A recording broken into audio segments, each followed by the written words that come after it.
શું વિચાર છે આ ફેરી નવરાત્રીમાં? નવરાત્રીનો તો કઈ જ વિચાર નથી, પણ હું એવું વિચારું છું કે નવરાત્રી પહેલા એક નવરાત્રી રમી આવીએ આપણે.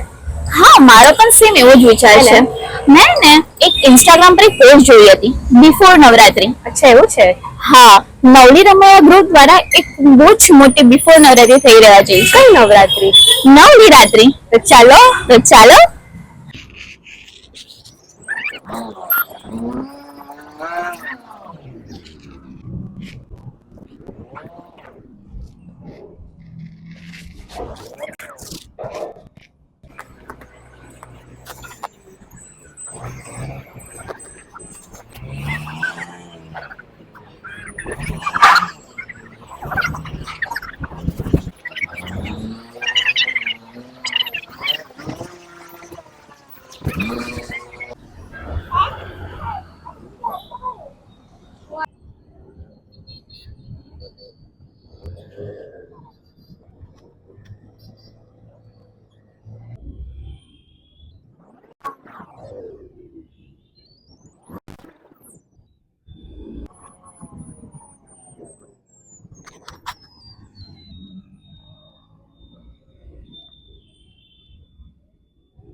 તો અહીંયા થઈ રહી છે સુરતની બિગેસ્ટ બિફોર નવરાત્રી.